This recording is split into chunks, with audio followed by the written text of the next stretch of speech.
Hello, friends, and welcome to Pour and Explore wine, food, and travel stories from around the world. I'm Nick Elliott, the wine guy. This is where we sip, savor, and wander through the world of wine, explore incredible food, and uncover the stories behind unforgettable destinations. Each week, you'll hear engaging conversations with wine pros, chefs, travelers, and fellow enthusiasts, plus educational episodes to help you sip smarter and explore deeper. So, grab a glass, pull up a chair, and let's pour, explore, and celebrate the good life. Let's dive in. Hey there, everyone, and thanks for tuning in today. I really appreciate you being here with me on Pour and Explore. Today, we're talking about those wines you absolutely know the names of. You've seen them on a restaurant list, you've heard a friend mention them at a party, but for some reason, you've never actually ordered them. They aren't impossible to find unicorn bottles. They're just the ones hiding in plain sight behind the usual cabs and Chardonnays and Pinot Noirs. Stick around today because I'm going to introduce you to a couple of wines that you definitely know, including one that's actually called the King of Wines. And one that tastes like roses and tar. Trust me, it's better than it sounds. And a crisp white that is secretly Chardonnay, even if you swear you hate Chardonnay. Thanks for being here today. Really, really appreciate it. So let's kick things off in northern Italy with a wine called Barolo. Again, I'm sure you've heard the name. I'm sure you've seen it written on a wine menu. You may or may not have ever ordered it. And if not, this little segment is for you. Picture rolling fog covered hills of the Piedmont region of Italy. That's where this wine comes from. This is a wine made from a grape called Nebbiolo. And in the wine world, it is known as the King of Wines. Barolo is powerful but elegant. When you pour it, you might notice it has a deceptively pale or even brick orange rim. The rim being the where the wine meets the glass when you are pouring it. Can be kind of a halo around the wine. But don't be fooled by that light color. You know, when you stick your nose in the glass, you're going to get this wild mix of roses, maybe some tar, maybe some truffle. It's very tannic and earthy, which means it actually gets better the longer it sits, not only in the cellar but also in your glass. Those tannins will literally grip your cheeks, making your mouth water for rich, savory food, and that's exactly how it's enjoyed in Italy and beyond. Definitely using Barolo as a food pairing wine. You can certainly drink it by itself, not a problem. If that's what you like, certainly do it. But this is 100% a food pairing wine that you want to enjoy with eating something like something that's heavy on mushrooms or truffles, slow braised short ribs, obviously steak or even lamb. This is definitely your bottle. So once again, talking about Barolo from the northern part of Italy, specifically the Piedmont region, and Barolo is made from the Nebbiolo grape. I highly, highly recommend that you check that out. Our next wine, we're going to go into a white next, and we're heading to the northernmost part of the Burgundy region of France. And that's a region, it's kind of disconnected from Burgundy, but it is considered part of that region, and that is called Chablis. You have absolutely heard that name, although you may or may not know what it's all about. In Chablis, they grow one type of grape, and Chablis wine is 100% bum bum bum Chardonnay. Now, for all of my Chardonnay haters out there, if you think you hate Chardonnay because of those big, buttery, oak forward California versions. Chablis will absolutely change your mind on that. I 100% believe that. Instead of that heavy vanilla and butter overtones in the wine, you want to think of really like electric acidity and a bone dry finish.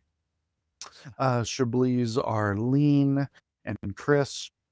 They've got notes of lemon zest and even earthier tones or more mineralistic tones. Something they describe in Chablis is even crushed seashells. If you can picture that. So, think about that distinct salty minerality that comes from ancient fossil-rich white chalk soils, and that's exactly what you find in that region.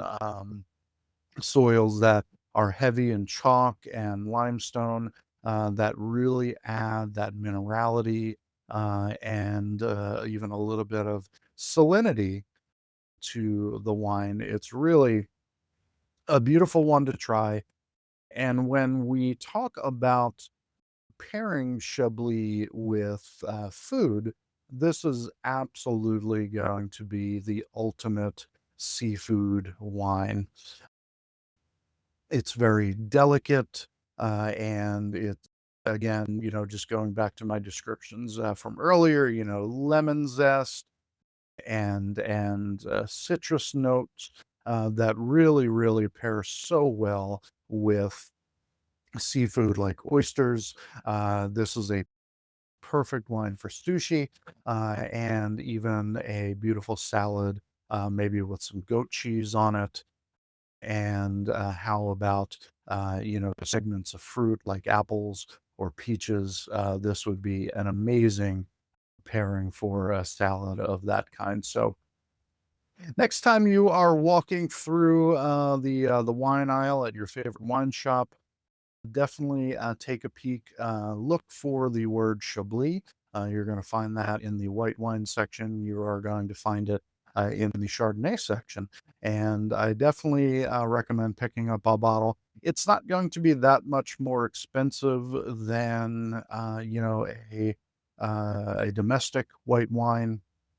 It might even be cheaper in some places. So, if your wallet is a consideration, definitely you can find a Chablis that is worth every single penny of the 18, 20, $25 that you're going to pay for it. So please check that out. All right, we're going to stick in the realm right now, and we're going to go just a little bit further south in Europe to the beautiful country of Portugal. I'm heading to Portugal next year with a group. If you want to learn more about that, shoot me an email or shoot me a message on social media. I'd be happy to tell you a bit more about that. You'll also be able to find more information about my upcoming Portugal trip on the website, of course. But anyway, I digress. Northwestern Portugal is well known for a wine called Vinho Verde. Vinho, Verde for green, which is basically green wine. Vinho Verde it's not one grape. It is a blend of grapes. It can be, I believe, up to 8 or 10 different grapes, but some of the favorite grapes in that area, Alvarinho is great. A partner to Albarino from Spain. Loriero is another grape that they put in there as a standard practice, but you're going to find a lot more grapes in that bottle.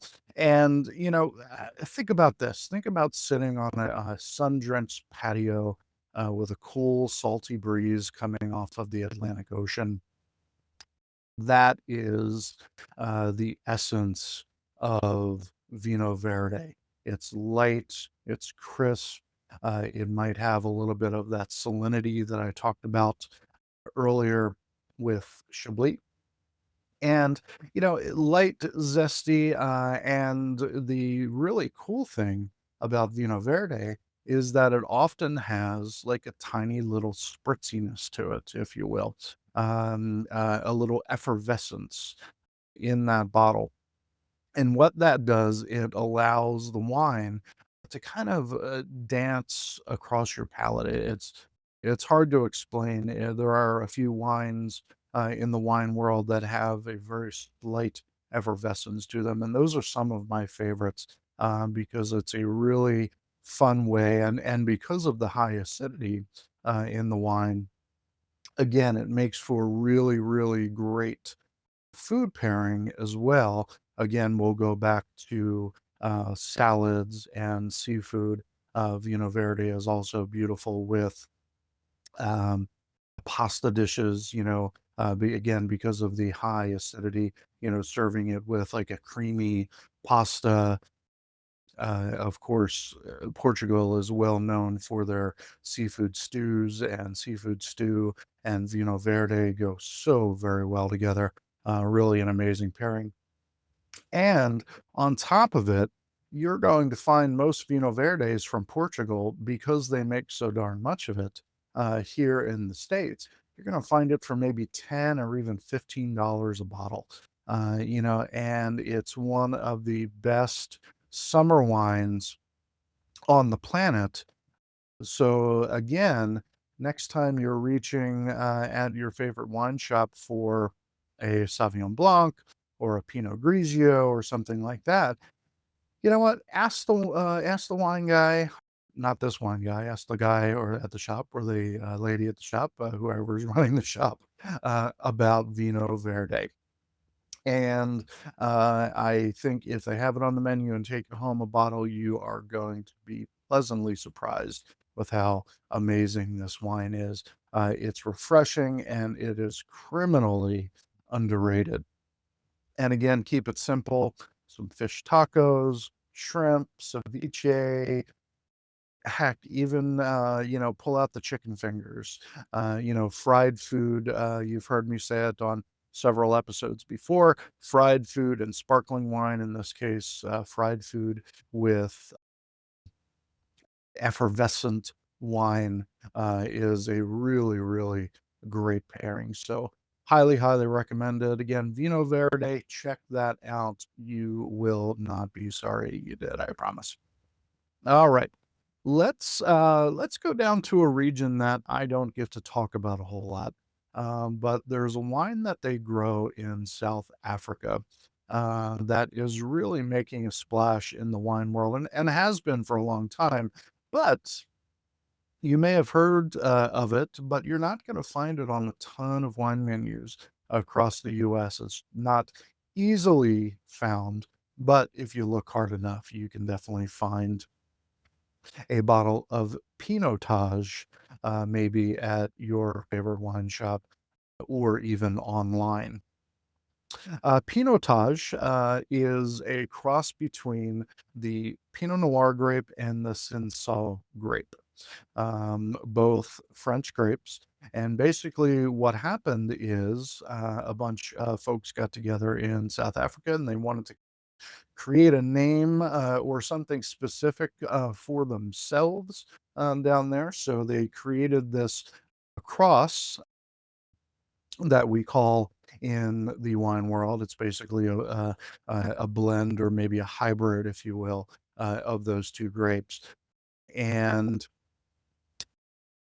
Pinotage is bold, it's smoky. Think of it like the rebellious cousin of Pinot Noir. It really is a love it or hate it wine. You'll taste things like dark berries, coffee, and a distinct smoky spice in this wine. Imagine the smell of like dark roasted espresso beans mingling with the crackling wood of a fire. Think of lighting your fireplace, and you get that kind of smoky aromas coming out of that. That is the essence of Pinotage. This wine is absolutely a grill master wine. It loves barbecue, smoked brisket, spicy sausages, and it really is a beautiful wine to enjoy with, again, foods from the barbecue, even roasted meats, game. The richness of this wine absolutely goes great with game meats as well. So if you wanted to do even like duck or pheasant, goat is amazing with this lamb. Just some options for Pinotage, thinking outside the bottle just a little bit. Really, really wonderful thing to try. See if you can get your hands on it. If you like wines like Petit Verdot, for example, it has very similar characteristics. And trying to think of some other examples right now, but having a little brain fart. But just think that smoky, roasted aromas and flavor profile, and you're going to immediately go to beautiful beef or lamb, and this is absolutely South Africa in a glass. So highly, again, once again, recommended. I wouldn't be talking about it if I didn't recommend it. So happy to promote it on this show. So thank you to all of the wonderful Pinotage producers out there in the world that you definitely want to give that a try. All right. Our final wine that we're going to talk about today is a wine that finds its home in a Central European country, not one that you think about very often for wine, but it is one of the oldest producing wine regions in Europe. I am talking about Austria. Austria is just south of the Czech Republic, south of Germany, north of Switzerland, and it is just a country that's tucked away. It is right on the Danube River in Europe, and it's again one of the oldest producing regions in the world. Just a little side story: I was in Austria a few years ago in Vienna, and Vienna is one of the only wine producing Vienna, the city of Vienna, is one of the only city production of wine in the world. In other words, you're going to find a good portion of the vineyards in Austria that produce wine in that region actually in the city limits of Vienna. It's very cool when you pull up, when you're boating on the Danube and you pull up to the city of Vienna, you're actually going to see beautiful vineyards just off of the main drag. It's really cool to see. And I don't think I've said it yet, but the wine that I'm talking about is called Gruner Veltliner. Gruner Veltliner it's a huge, huge favorite among wine connoisseurs and sommeliers because it's one of the best food pairing wines in the world.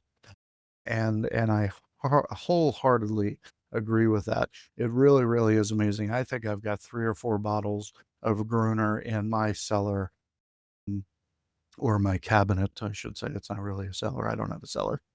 I live in California. There are no cellars in my wine cabinet. And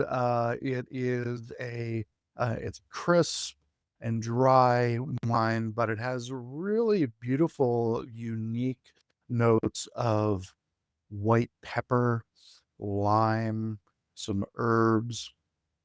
It's satisfyingly snap a fresh green bean mixing with zesty lime. and cracked peppercorns. It's really, really a cool wine to try.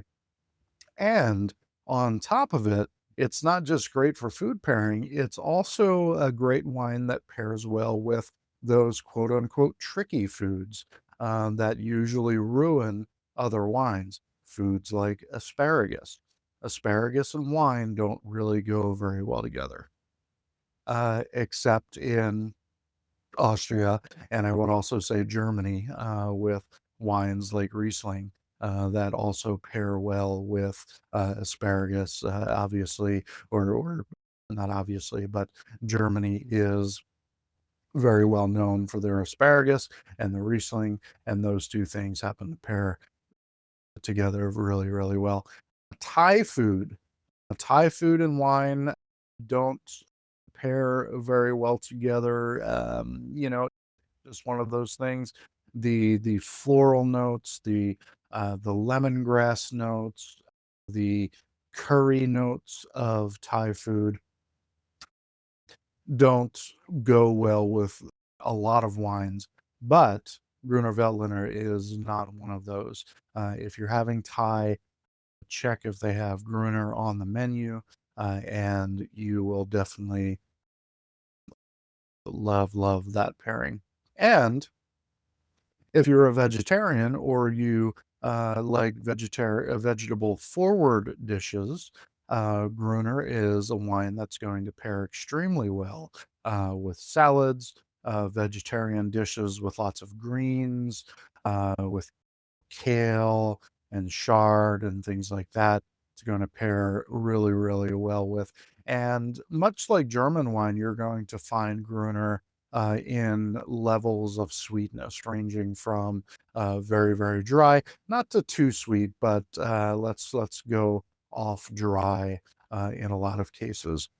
So it really, really is a fabulous wine to try. And if you've not been to Austria, if you've not been to Vienna, I highly recommend going to check those places out. Vienna is a beautiful little city. There's kind of an old town side of it, as well as kind of a new downtown area or newer downtown area with beautiful bridges that go over the Danube River, and it really is a stunning city, and I would love to go back sometime. So definitely a place you want to check out. So that was a little bit about Gruner Veltliner, and that wraps up my list of wines that have familiar names, but maybe you've never heard of, or maybe you've never tried them, but you want to. So to tickle your taste buds a little bit, think about grabbing one of those bottles the next time you are out. So here's the takeaways, my friends. Every time you see a name like Barolo or Gruner on a list, don't let it intimidate you. Every one of those glasses that you try is a chance to surprise yourself and start a fresh conversation. Remember my mantra, you drink what you like, but don't be afraid to wander a little bit to find what that actually is. And to make things even easier for you to explore these 5 wines, I've put together a little download that you'll find on the website called Familiar Names, Fresh Sips. And it's going to give you a little bit more information about the wines that I'm talking about today. And all you have to do is just head over to the website. You'll find the link down in the bio to my secret page that has all of my freebies on it. Once again, I really, really appreciate you being here with me today. I hope you got something out of this episode. I'd love to hear your comments, so please do that. If you are not subscribed, please hit that subscribe, that follow button. It really, really does help me out a lot. If you like my content, please also follow me on social media. I'll throw a couple of those links down in the show notes as well. And on that note, happy to have you over. Keep wondering and wandering, everyone. Enjoy the rest of your day.